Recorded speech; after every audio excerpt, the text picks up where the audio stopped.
హెటిరోకు భూ కేటాయింపుపై సర్కార్ యూటర్న్. గత ప్రభుత్వ నిర్ణయానికి జనవరిలో బ్రేక్, తాజాగా తిరిగి గ్రీన్ సిగ్నల్.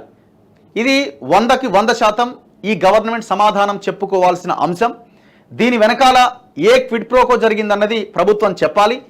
ఎందుకనంటే ఏ సాయి సింధు ఫౌండేషన్కి, హెటిరో పార్థసారథి రెడ్డికి చెందిన సాయి సింధు ఫౌండేషన్కి ఖానామెట్ ఏరియాలో 15 ఎకరాల భూమి కేసీఆర్ కట్టబెట్టిండో, కేవలం 30 లక్షలకి 30 ఏళ్ళకేమో లీజుకి ఇచ్చిండో, ఆ 15 ఎకరాల భూమి ఇది చట్టవిరుద్ధం, ప్రజల సొమ్మును దారిదోపిడి దొంగలకు ఇస్తున్నారని చాలామంది కోర్టుకు వెళ్తే హైకోర్టు ఈ జీవోని రద్దు చేసింది. రద్దు చేస్తే ప్రభుత్వం ఆ భూమిని తిరిగి స్వాధీనం చేసుకొని గవర్నమెంట్ చేంజ్ అయిన తర్వాత బోర్డు పెట్టింది, this land belongs to government అని. అప్పటికే వాడు మొత్తం కన్స్ట్రక్షన్ అంతా కంప్లీట్ చేసిండు లోపల.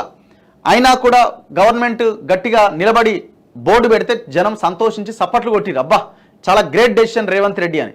తిరిగి నెల రోజులు కాకముందే మళ్ళీ ఇంకొక కొత్త జీవో ఇచ్చి కొంత అమౌంట్ను పెంచి 30 లక్షలని 70 లక్షలు చేసి వానికి మళ్ళీ కట్టబెట్టిరు. ఎంత దుర్మార్గం అండి ఇది.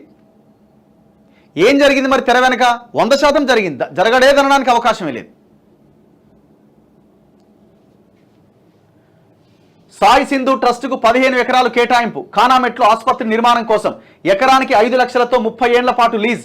రేవంత్ ప్రభుత్వంపై విపక్ష నేతల ఆగ్రహం. హెటిరో డ్రగ్స్ అధినేత పార్థసారథి రెడ్డికి చెందిన సాయి సింధు ఫౌండేషన్కు భూ కేటాయింపు విషయంలో సర్కార్ యూటర్న్ తీసుకున్నది. గత సర్కార్ జారీ చేసిన ఉత్తర్వులను జనవరిలో పక్కన పెట్టిన ప్రభుత్వం తాజాగా భూ కేటాయింపునకు గ్రీన్ సిగ్నల్ ఇచ్చింది. క్యాన్సర్ ఆసుపత్రి నిర్మాణం కోసం రంగారెడ్డి జిల్లా షేర్లింగంపల్లి మండలం ఖానామెట్లో ఎకరానికి 5 లక్షల చొప్పున 15 ఎకరాల భూమిని 30 ఏళ్ల పాటు లీజుకిస్తూ నిర్ణయం తీసుకున్నది.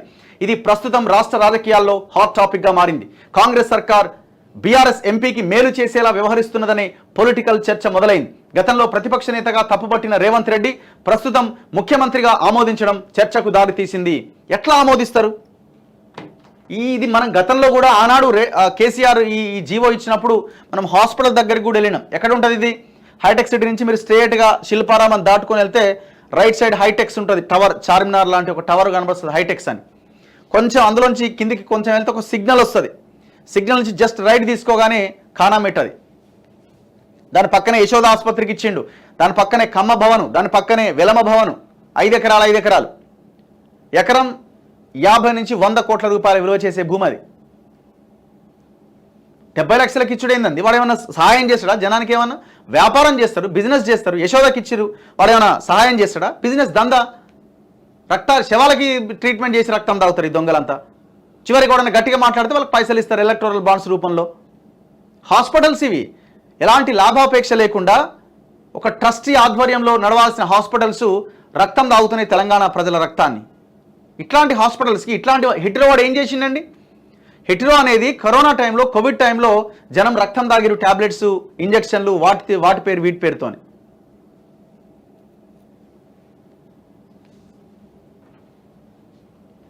అది ఎట్లా గవర్నమెంట్ మార్పు అంటే ఏంటి అసలు? తెలంగాణ పునర్నిర్మాణమా ఇది, లేకపోతే విధ్వంసం నుంచి మహావిధ్వంసం దిశగా మనం ముందుకెళ్తున్నామా? ఇంత భయంకరమైన నిర్ణయాన్ని ఎట్లా తీసుకున్నారు మీరు? ఏ లెక్కన తీసుకున్నారు? అరే జనం ఓపెన్గా చూస్తున్నారన్న ఇది కూడా లేదా? ఇక్కడ ఏమైపోయిందంటే ఏ పార్టీ మాట్లాడలేదు దీని మీద,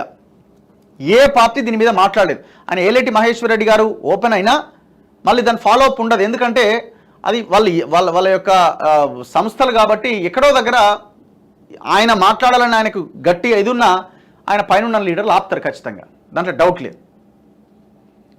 బీఆర్ఎస్ ఎట్లాగో మాట్లాడదు. ఇప్పుడు దీని మీద బీఆర్ఎస్ కౌంటర్ ఇచ్చే అవకాశం ఉందా? లేదు. దీన్ని ఆసరాగా చేసుకుని గవర్నమెంట్ నిర్ణయం తీసుకుంటే జనాలంతా గుడ్డోలు కాదు కదా, జనాలంతా అమాయకులు కాదు కదా. పేపర్లన్నీ, మీ టీవీ ఛానళ్ళన్నీ మేనేజ్ చేయగలిగిన మాట్లాడే వాళ్ళు మాలాంటి వాళ్ళు ఉన్నాం కదా.